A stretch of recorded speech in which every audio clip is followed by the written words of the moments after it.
If people are constantly messing up, then there has to be a conversation about performance. But I think that mistakes are part of being in a high growth business. You're trying to do new things all the time. You're trying to grow. You're trying to run at things at 100 miles an hour. People are going to trip up, and that's fine. And people need to know that's fine. So being supportive of them, having people's back, and giving them the tools they need to succeed.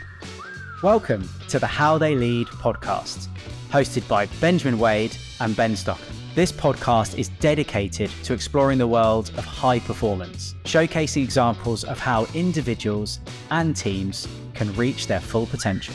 Together, they'll be inviting amazing guests who have defined or represented high performance in their own right, from world record breakers to individuals who have achieved first in their fields. The How They Lead podcast will showcase a diverse range of guests, each with their unique stories and insights to share. So join us as we challenge traditional ways of doing things, explore new ideas, methods and possibilities, and evolve the way people perform. Chris, welcome to our podcast, How They Lead, where, as you know, we're interviewing and chatting to really inspirational people from the rock face of leadership out there in the 21st century. And today, really excited to hear about your background, experience and expertise. And this is really so that we can build almost like a library from different people's perspectives and understand some different lessons that we can take away as individuals, as teams, and as high-performing businesses as well, and incorporate that back into the offices that we go back into once we've heard from these podcasts. So we want to understand from you today, really, where you've come from and where you're going to in terms of high performance. I know Ben wanted to hear about your background and how you got to where you are today. Ben, over to you to Yeah, Chris, welcome on How They Lead. Chris Abbass, CEO of Talentful, co-founder. Be great to understand, I guess, to start with, a bit about who you are and what you do. Yeah, well, thanks a lot for having me, guys. It's a pleasure to be here. And Great to see you. Yeah, so you can probably see from my background, I'm a musician at heart, playing in rock bands since I was a teenager. Somehow fell into the world of recruiting, as you do. But my background really professionally, I'm currently the CEO of Talentful. We're an on-demand recruiting solution for the world's most ambitious technology companies. We typically save companies time, money, and we build processes and frameworks that allow them to be competitive in a hyper-aggressive market. My background prior to that was mainly in recruiting. So I started in a staffing firm, worked there for a bunch of time, and then I moved in-house and worked for several high-growth technology businesses such as Shazam and Amazon. Now my job consists of being the CEO of Talentful, which is all things from building office furniture still to speaking to partners and customers and making sure that the operations of the business are working smoothly globally, and also overseeing several small products that we have and fledgling products that will be coming to market in the next few months. So yeah, that's a bit about me. Yeah, cheers, Chris. And what sort of size is Talentful at the moment? How many heads are you? About 250 permanent employees, yeah. So 250, and you're spread between the UK, the US, and do you have an office in Europe as well? Yeah, so we have, the physical presence we have is the UK, we have an office in Germany, and then we have several offices across the US, and we service clients all over the world. How's that looking? It'd just be interesting to find out how's that headcount looking for the next sort of year or so. Are you in the middle of a hyper growth like we're seeing with some of our other clients, or is it quite a steady No, actually, projection? so we've come down a bit since our peak. So we were about 330 employees about 6 months ago, and the tech market, as you've probably seen, has had a lot of volatility for the last several months. So we actually had to make a round of layoffs. And we can maybe talk about that. One of the peaks that you were talking about of thinking you've got things sorted out, and then challenges are always coming as a business. And unfortunately, we had to reduce our workforce. So I think what we're seeing for the rest of this year is, this is a year of survival and maybe a small amount of growth. We're using it to really establish what our weaknesses are, fill those gaps in and prepare for when the market returns to some sense of growth and normality, and take full advantage of that. So this is really a preparation year, making sure we've got a great business and we can get to the next stage once things get back to normal. Nice, I like that. Yeah, looking for the opportunities. But have anything or any opportunities stood out significantly so far? Absolutely. Yeah, well, the world that we work in is high growth technology, and that's where we built our brand. That's where we have a lot of customers, and that world has been through an absolute whirlwind over the last 3 years, right? We had COVID, which absolutely smashed not just tech, but a lot of different industries. Then there was this kind of post-COVID boom where lots of money flowed into the system. We had an incredibly competitive market for talent, and recruitment companies in general probably had their best years ever, in the last kind of 2 years.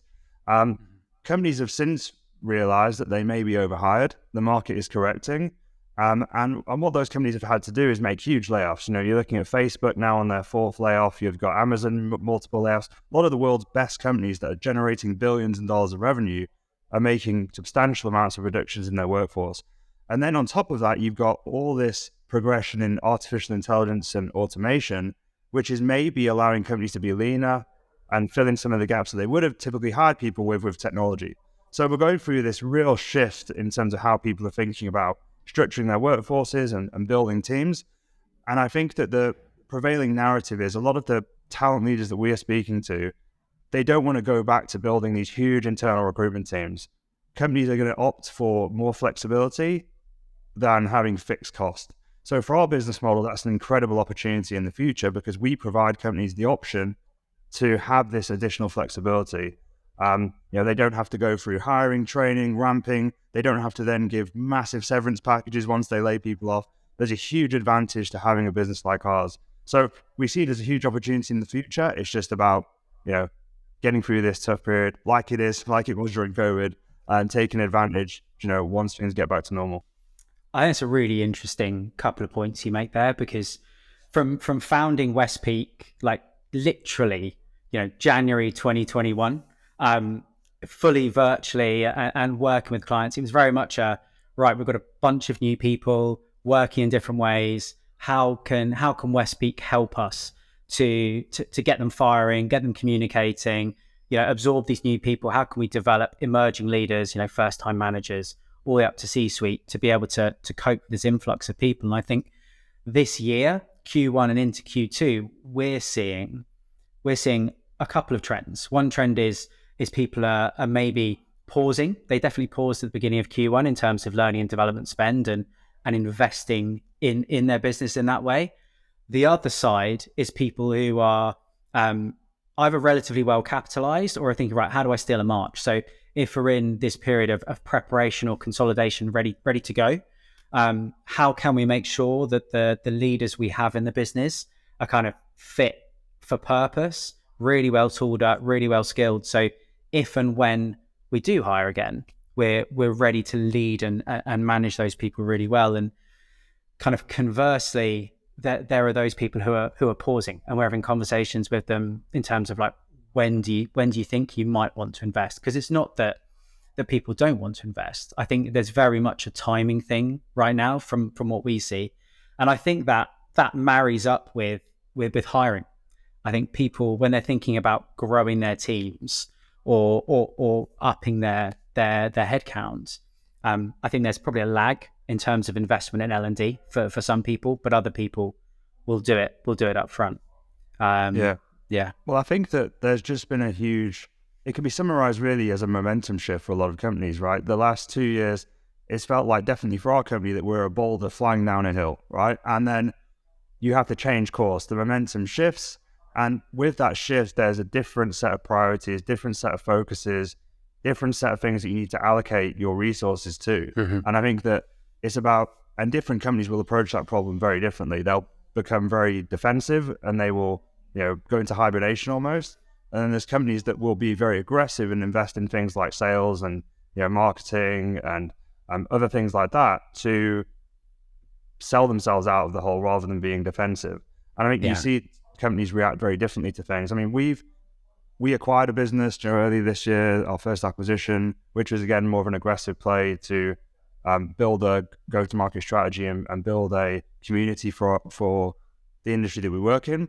And we think that'll pay dividends in the future. And we're looking at ways that we can be more aggressive in this time rather than defensive. Because I think that if you just, batten down the hatches, you leave yourself open to just be taken over, I believe. And the world doesn't stop spinning when you're in these difficult times. You just got to look for the different opportunities. And I guess change your priorities. I think that's the way we try and look at it. Yeah, and I think that, like what you've just shared so far in our conversation, leads me on to our first kind of anchor question, which is about how you lead. So I'm going to give you one sentence. You can punctuate it however you want, but one sentence. I'd really like to get insight into, like, what's your philosophy, what's your approach to how you lead people in your business? So this has changed massively, from being 10 people to now 250 global company. I think my role right now is really as a guide, or to use your kind of mountaineering analogy, like a Sherpa almost. I know what the end goal is. I know the path towards it, and I need to lead the team there, utilize all the different skill sets in the team to get us there in the best way possible, and get to the summit without dying. I think that's really or how I would summarize my role right now. And I tend to try and do that by leading from the front and being very action orientated as a leader. Would you say that approach has changed over the last couple of years? I'd say, as you mentioned, taking the opportunities to become more of a lean business, but also as CEOs and sort of the C-suite, senior leadership teams try to understand their people a little bit more, and they understand the replacement costs as well. So rather than just replacing people at will, they now want to nurture, develop, coach the talent they've got and try and retain that talent as well. So you move into more of a coaching leadership style, which is kind of what you're saying by being a Sherpa. That change, yeah. You can see if you notice that change as well, trying to retain the talent that you've got and businesses that you're supporting as well. Absolutely. I think that, when you're very early stage, you're doing everything yourself. You're very hands-on. It's your baby if it's your company. So you're very, precious of what's happening in your business. And as you hit a certain scale, you have to just let go of that. It's very hard to do. And there's a process of going through that where you're half in, half out. And then at some point, you have to totally relinquish control. And you have to trust in your people, that you've got the right people, that they know what they're doing. And I think there's a mistake that some people make where they become totally hands-off and out of the detail. And I think that's probably not I don't believe that's the right thing. I think the CEO's job is to know what is going on in their business, right? You should know what's going on. You should be measuring the most important things and holding people accountable to achieve what they said they would achieve. And to do that, you have to know what the hell's going on, right? It doesn't mean micromanaging, and it doesn't mean being up people's backsides all the time. Giving people trust and freedom, but just setting very clear expectations, and then doing everything you can to enable those people to do what you've asked and achieve the mission of the company. I think that's really the key. One thing that I've learned the hard way is how important, especially when you're hiring senior leaders, is setting those expectations very clearly from day one. I think that, especially for me as a first-time founder and CEO, I've hired people that are much more experienced than me. I've got really big job titles. They're coming in from amazing companies, and you just make the assumption, okay, these people know what they're doing. They're coming in and they're gonna tell me what to do. It's fine. But I think people want direction. They want to have those expectations set, and it's important for you as well to manage the performance of the team. And so that's definitely a huge learning that I've had. I think people are maybe scared of and maybe feel like they're being a bit mean by being very clear of expectations sometimes and holding people accountable. But I think it's absolutely necessary. And I think actually good people prefer that as well, because they want to know, okay, this is what's expected. This is what good looks like. If I achieve this, I've absolutely smashed it. If I don't achieve this, I'm doing a bad job. So I think for me, expectation setting has been a big thing on that kind of journey of leadership. I like that Sherpa analogy. I'll steal that one. I'll use that. Yeah. Do you know, Thank you. The thing that was burning away in my head, like recruitment background. You were saying kind of, lead through action. And then you were saying about, working on the business as well as still keeping a hand in the business. So the question I wanted to ask you, which we haven't prepped for, which was like, when was the last time you worked on a role? That is a long time ago. Yeah. Okay. Yeah. The thing that I was, apart from, when we've hired some executives, like when we hired our chief revenue officer a couple of years ago, I headhunted for that myself. So actually that was probably the last role that I did. But I had people helping me with the process and stuff like that. Whereas Talentful is concerned, recruiting hasn't really, apart from interviewing and making sure the process is good, wasn't really where I was involved the most. It was sales, funnily enough. So, when I was doing recruiting, sales was part of recruiting. It's something that I enjoyed. We did a full desk, and naturally between me and my co-founder, I gravitated towards the sales and the client side, and he was more kind of back-end operational focused. And so when you're founders, I think that you have a layer of credibility that people you bring in as salespeople just won't have, because you know the business so intimately, because it's your business. You love it. You're passionate about it. You can sell it better than anyone else. So you end up having a lot of success in sales early on. And bringing someone else in, I think you've got to be okay with, they might not be able to pitch this as well as me, or they might not be able to do it the same way as me, or they might have a different approach, and that's okay. And that was a definite learning period for me, because I was responsible for sales for about 3 years, in the business. So letting go of that was really hard as well, because obviously if the implication of that failing is huge, right? Yeah. We bring someone in, sales don't happen, the business fails. So it's like, you're letting go of your baby, you're letting go of the reins. So, but for me, that was the big thing to let go of sales. And did that coincide with your sort of leadership or change in leadership style as well? You mentioned there's a significant point where you changed to the Sherpa way of working. Was that all coincidental, or was there a significant point you can remember when you thought, right, this has to change? You know what? I think there's lots of different things that people say around this stuff. I think ultimately you will let go once the right person's in the company, right? And almost every answer to building a good business is just hire the right people and get the right people in the company. I tend to think the best people don't even need to be managed, right? And that's kind of the golden bullet is, right, you don't have to build all these things if you've got the right people. And yes, you have to retain them, which is a different thing. You have to make sure they're progressing, they're learning, they're developing. But typically those people take control of their own journey and their own careers to a certain extent. And they're really good at reporting upwards and managing upwards, and they get results. So I think for me, it was once we'd hired the right sales leader, that then gave me the confidence to step back and feel like this person's got it under control. And then it allowed me to develop as a leader, because I didn't have to worry about that side of things. And it showed me what it was like to have a competent, successful person in the role that I was doing. And I mean, that was a really crucial step for me, going on my own development journey, because as a CEO, you're also trying to build your own skill set and trying to learn. And it's really hard to do that if you're in the weeds and you're doing the jobs that other people should be doing. So having the right people in the right roles allows you to then, step out and develop yourself as a leader as well. Yeah, that's really interesting point. We've got a number of clients who are in a similar situation. So, and just a really quick question would be good to understand, when you brought that sales director in, what was it for you that enabled you to take a step back? Was it sort of trust, communication, or was it just the results? What allowed you to sort of have that sigh of relief and step back slightly? I think it's a combination of all of those things that you just said, actually. But I think communication is really key. I think when someone is great at managing upwards, you don't have to ask for information. It's presented to you. When there's no surprises, people are very direct. If something's going wrong, they let you know before you're slapped in the face by a client.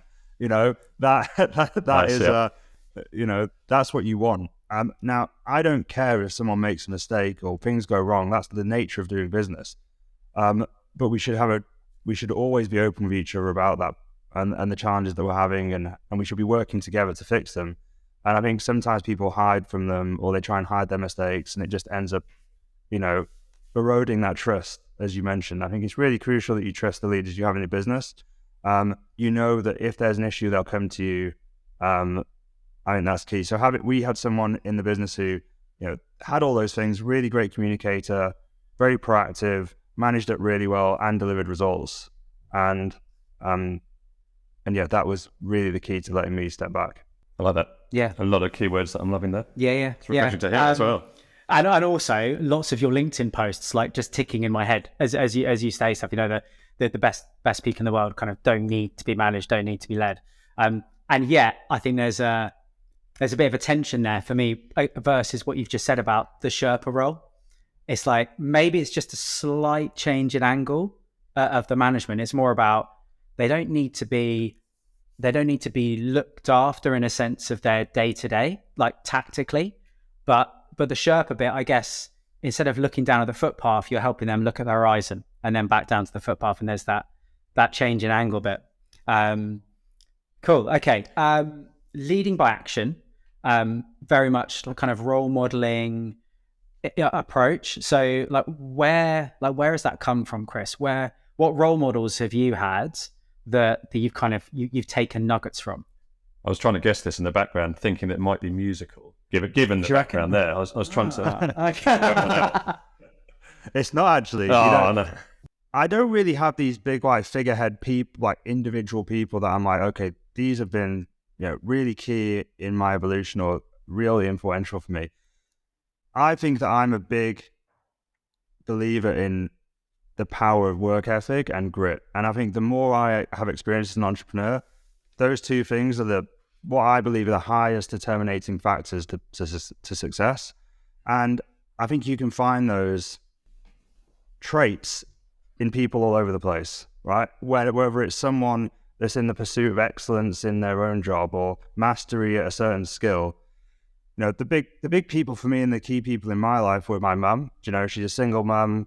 She had 2 kids, multiple jobs, and I never felt like I needed anything. And looking back now, I realize how hard of a job that was, right? And my granddad, who was an electrician for all of his life and working well into his 60s, and had a real pride for the work that he was doing. That to me is what really inspires me, seeing people who are putting all of their energy, all of their effort. They have a high standard for the work that they do. They don't want to let people down.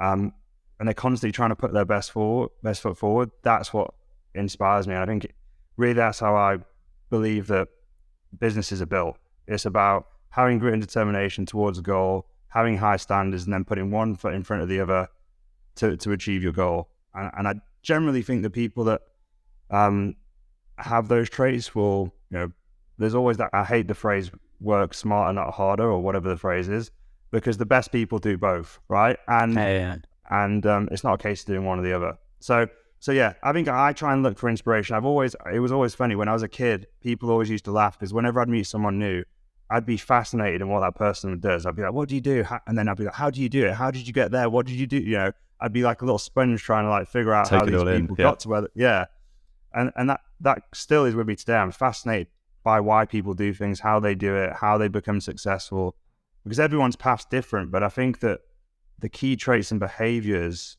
in those successful people are almost always the same. I go to, nowadays, I'm fortunate enough to go to all these executive dinners and CEO dinners and networking events, get to speak to a lot of people who are incredibly successful. And there's this underlying thing that's similar in everyone. And they come from lots of different backgrounds, lots of different sets of experiences, but there's this key kind of underlying hunger and commitment and drive. And I just love that. That's what kind of spurs me on. And how do you reflect that in the business and almost take it from what you've just described with your mum and dad or mother and father to the values of the business, and then make sure that culture isn't diluted as you grow, as you've alluded to, from sort of quite a small people count to quite an impressive size business? How do you reflect that and stop it from being diluted as you grow? It's really hard. I think for our roles, there's 2 components. There's a skill set component, which is, can you do the day-to-day of your job? Have you got the right level of skill set? And then the second half is really, have you got those behavioral traits that we believe will allow you to be successful in our business?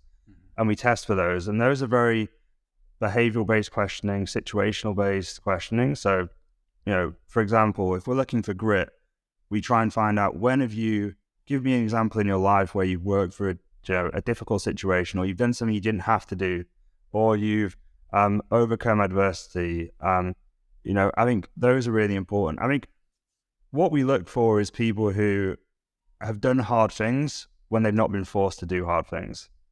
And I think that's really key. And that could show itself up in lots of different ways. It could be, as I said, a single parent who works really hard to provide for their family.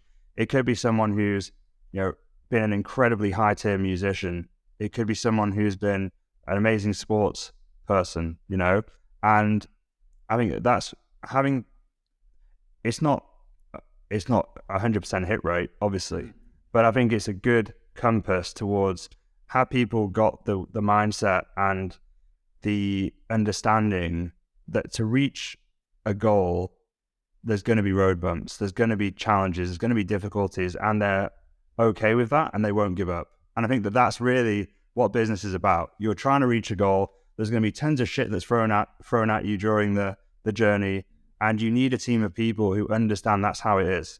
And that's part of the journey, that's part of the process. We're not giving up, we're running towards this thing, and we'll work together to come over to get over these obstacles. And it's really hard to do at scale, to get everyone, singing the same tune and being on the same page. But it's something that you should always strive for, and I think try and get as close as possible to. Yeah, I can really relate to that. I suppose you can from your background, Joe, with the police, and the military background, in terms of doing the small things, doing them well when no one's looking as well. Because actually that's how you get that foundation, as you've just explained.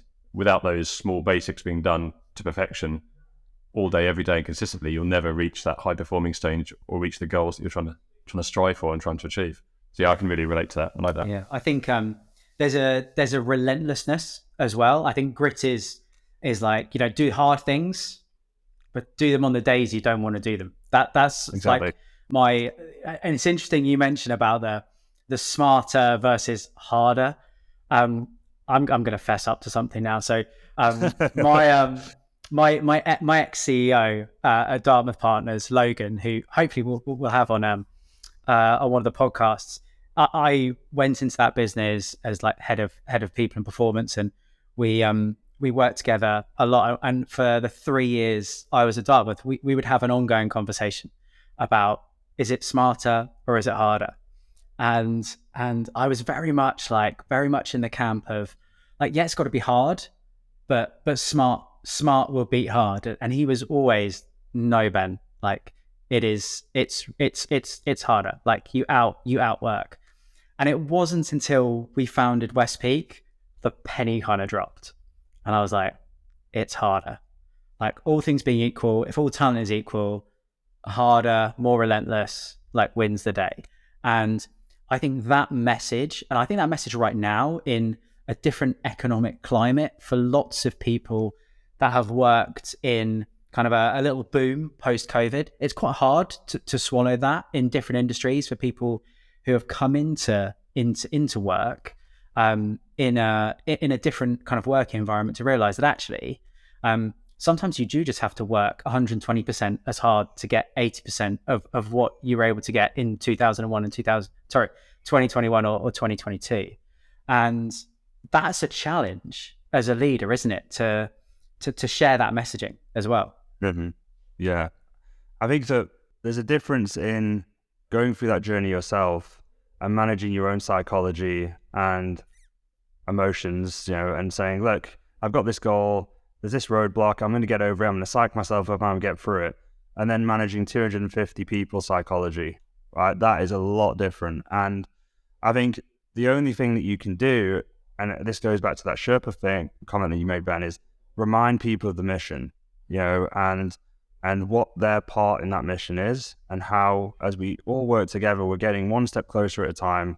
And this roadblock is exactly what it just is. We're going to look back in 5 years' time, and this is going to be a small blip on a very positive arc on the graph. And it's very, you're dealing with lots of different generations. They might have come through different times, have different personal experiences. And you've got to find a way to appeal to everyone in your business and get them through those difficult times. And a lot of that can come from you as a CEO with setting the mission and being that North Star and constantly talking about that. But you have to have great leaders who can also, deliver that message and get everyone behind them. And I think that becomes more and more important the bigger you get, because it can't just all filter through the CEO. It has to be leaders in the business. And that's, again, something that's very difficult and that you guys help with, is building that strong layer of leadership in the business. And I think that something I probably underestimated as we grew is how strong that layer has to be, really. It doesn't matter so much in easy times, as you said. A lot of stuff doesn't matter in easy times, to be frank, and you don't have to be a good fisherman if the fish are jumping in the boat, right? And But now it's really tough, and this is when it matters. And so, yeah, that leadership layer has to help you deliver that message.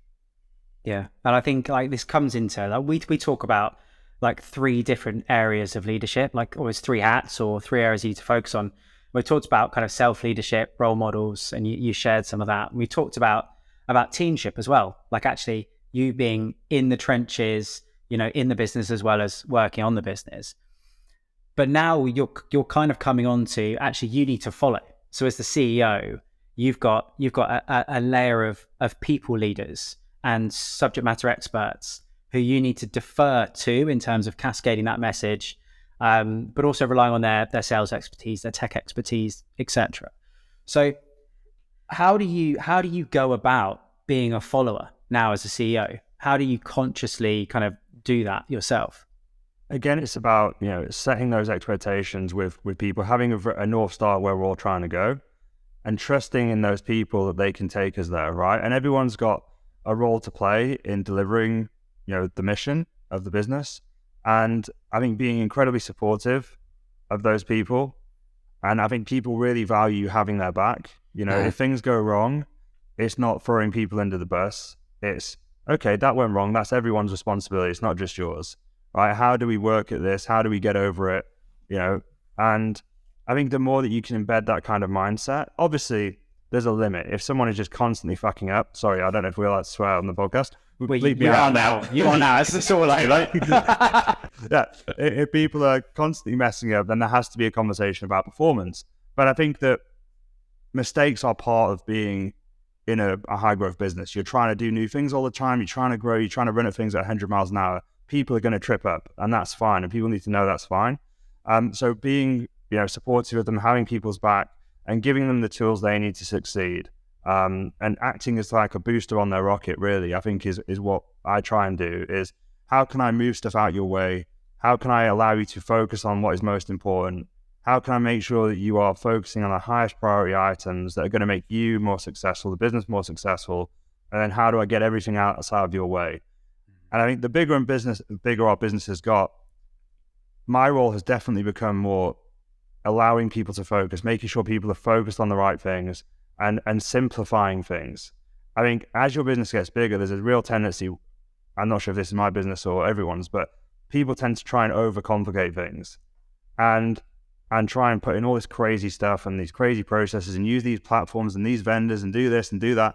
And it's like, okay, let's bring this back to basics. Like, what are the fundamental things that we need to do and do well to achieve our goal? And let's just focus on that. We don't need to go crazy, and that to me is like what I've been trying to do. And I think as a follower, I see as my role is, focusing, allowing people to prioritize, supporting them, and then clearing the way for them to achieve their goals. And then also celebrating when they do well. There's so many questions that have come up there and so many sort of rabbit holes to go down. But one for me was, you've obviously got another level of complexity in terms of the co-CEO aspect. So yourself and Phil, almost 2 followers. You need to work out when to follow each other. How has that sort of been thrown into the mix, and how have you found that? Obviously, we can relate quite well.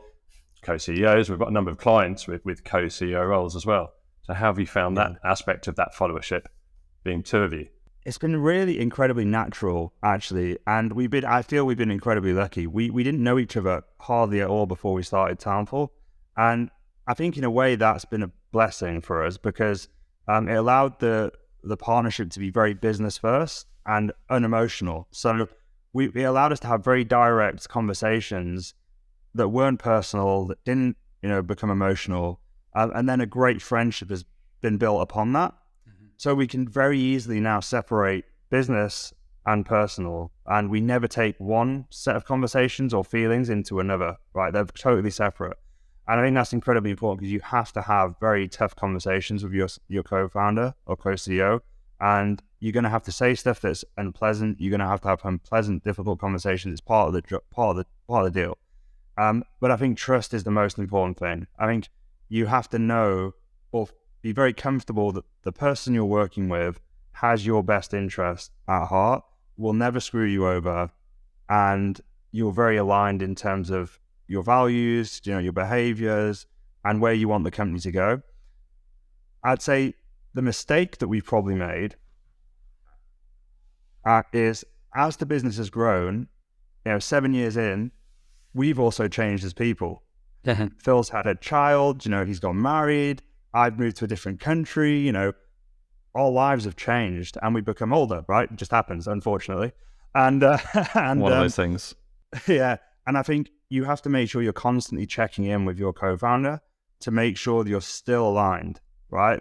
Okay, you're at this new stage of your life. Does this change what you want out of this business, right? Where you want this business to go? And I think having those conversations constantly is really important. So one of the things that me and Phil try to do is have a session every single quarter where we run through these key topics. We have half a day or a day with each other. We used to actually go away on a little mini vacation together, very romantic. Yeah. And we would write down, our mission, our strategy, what we wanted in terms of, is there an exit event? When is that?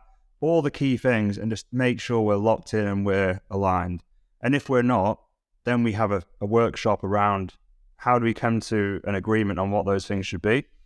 And again, that can be uncomfortable because if one of you has changed, then it's like, well, we started this together and we agreed that this was the thing, but now you've changed. You have to work that out. And me and Phil are in maybe a little bit of a unique situation. I don't know what you guys are, but we're 50-50 completely down the middle. So there's no, extra vote that I have that can supersede Phil. He can't supersede me.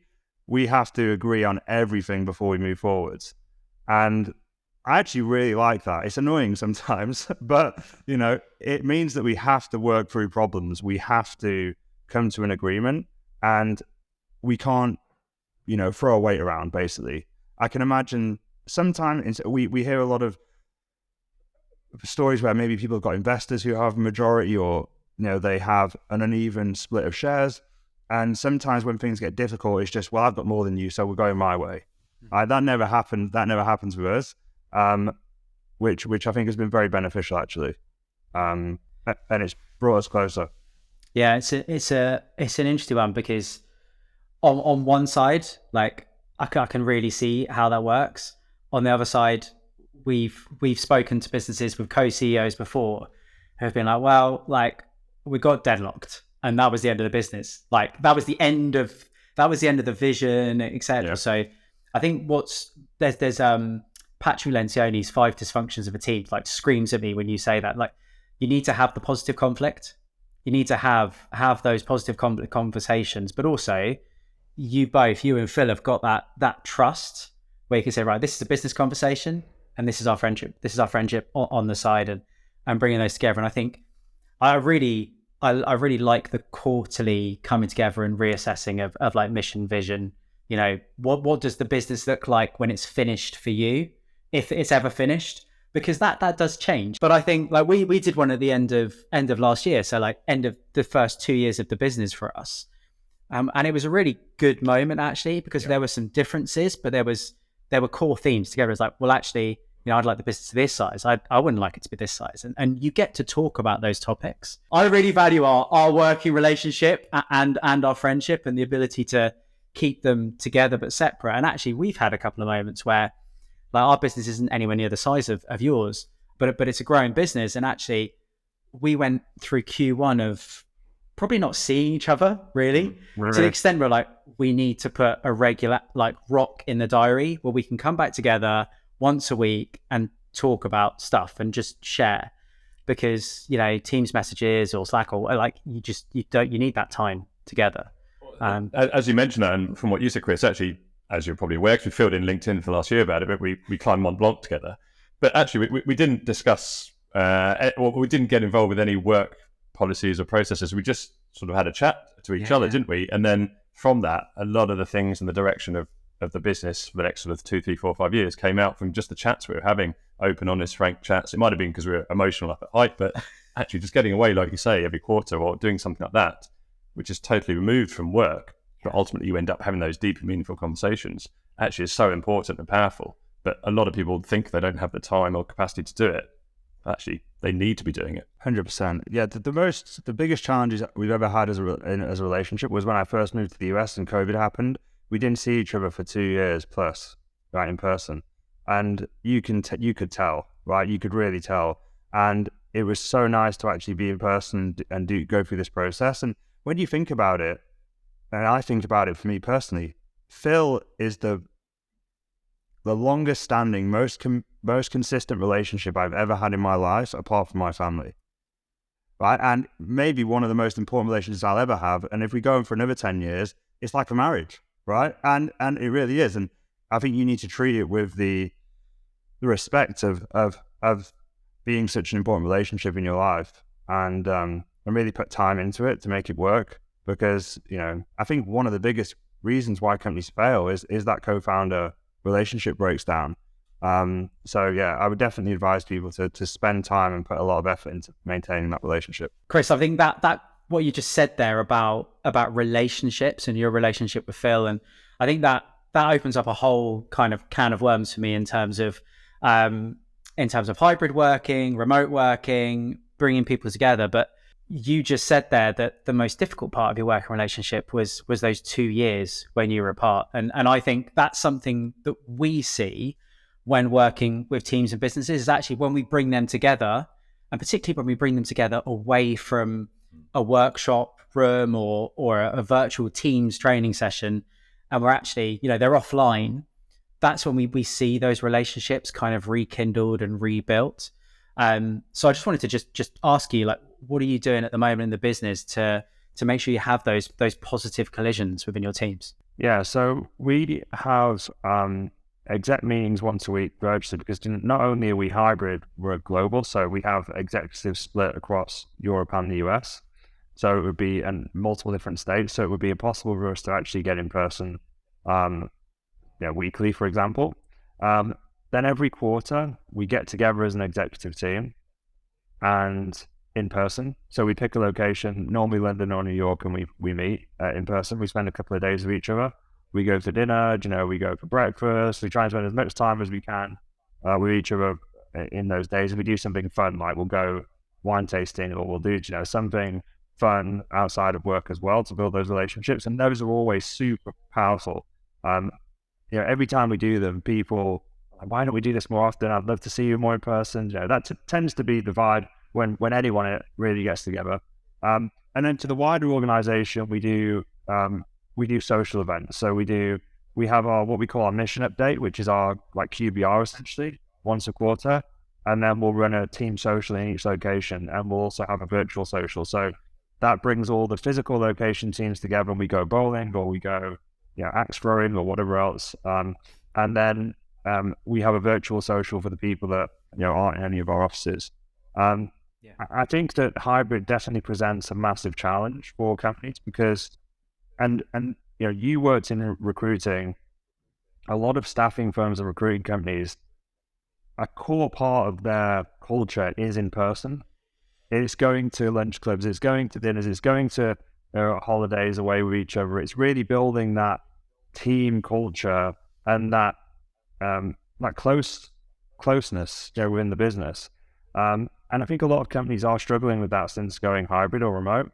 It's very, very hard to replicate. I would almost say impossible to replicate virtually. So I think companies are still figuring out how to do it the best way possible.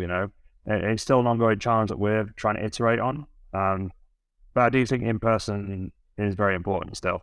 Yeah. The last time I saw you actually was when we were running the K2 challenge with yourself and the rest of your senior leadership team. We had Benita Norris down there, just completed something similar with Team GB Paratriathlon, and now we're about to trial that with some company-wide sort of challenges as well. So we're really seeing, and the clients are seeing, the benefit of, like you say, bringing everyone together and just trying something new. Not always a social aspect of it, eating and drinking, but just trying something different, keeping people motivated and engaged, like you say, and trying to do that face-to-face.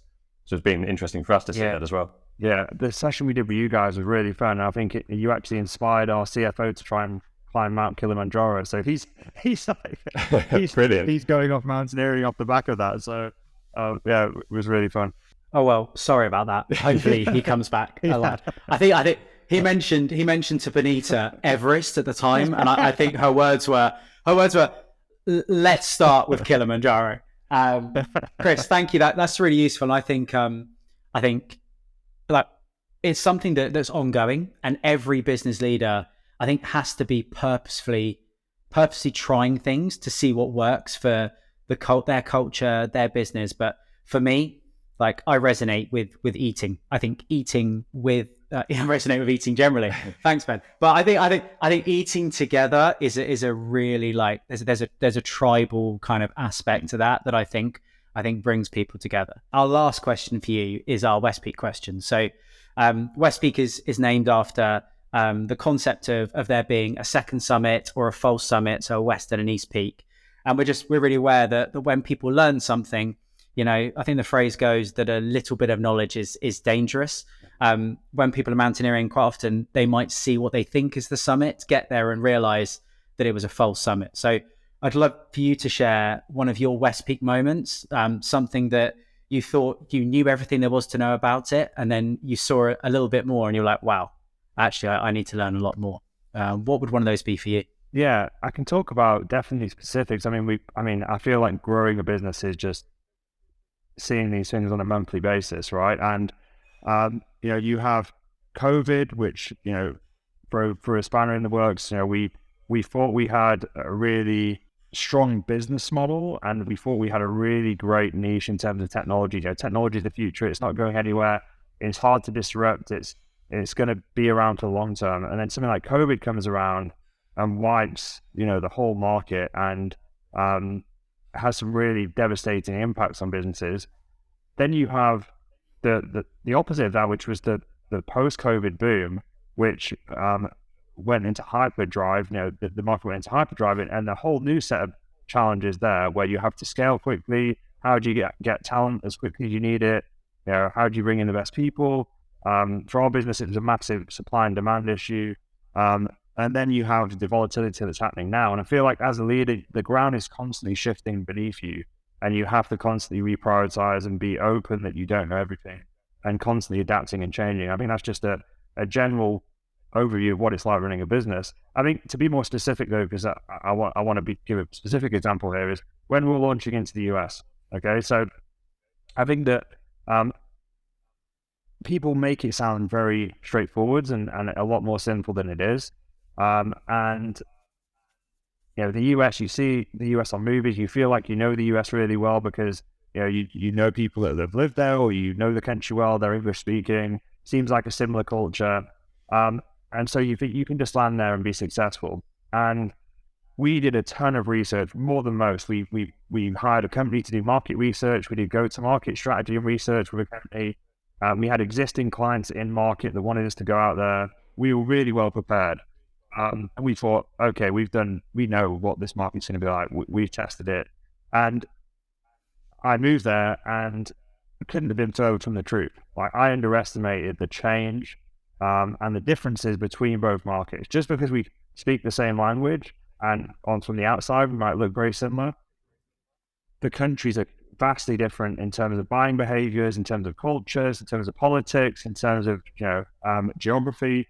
The scale of the country is just enormous, and you don't really appreciate it until you're there.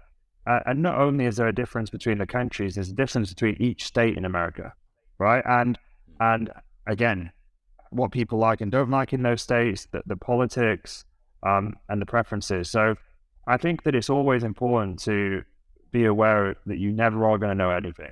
It's in the pursuit of excellence or mastery, in anything really, perfection doesn't exist, and you will never reach it. But what you should be doing all the time is trying to reach it and striving for the best you possibly can.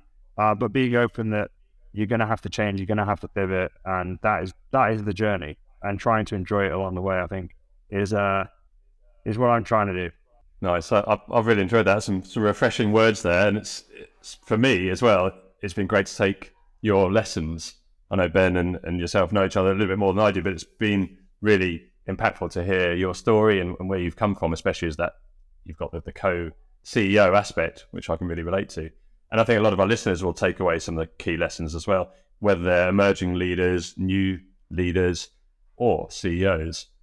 looking at that Sherpa example that you gave, how you need to start empowering people and being a great follower just as much as a leader within a business, but also making sure you've got that trust, that communication and the expertise. So I think for me, it's been really interesting to hear your background, your story, and some of those lessons as well. So I just wanted to thank you very much for your time. And I know Ben will also like to echo that too. Yeah. Chris, thank you so much for your time. It's been a real pleasure chatting, listening to your journey, listening to Talentful's journey, and it sounds like there's some exciting stuff to come. So thank you very much for joining us on How They Lead. As always, great to see you guys. Take care. Cheers, mate. No worries, thank you. Thanks for joining us on the How They Lead podcast. We hope you've enjoyed this episode and learned something new about the world of high performance. If you have any feedback or suggestions for future episodes, please don't hesitate to reach out to us. And don't forget to subscribe to the How They Lead podcast on your favourite platform so you never miss an episode. Until next time, keep pushing yourself to reach your full potential and evolve the way you perform. And remember, just because something has always been done a certain way doesn't mean doing it a new way can't work.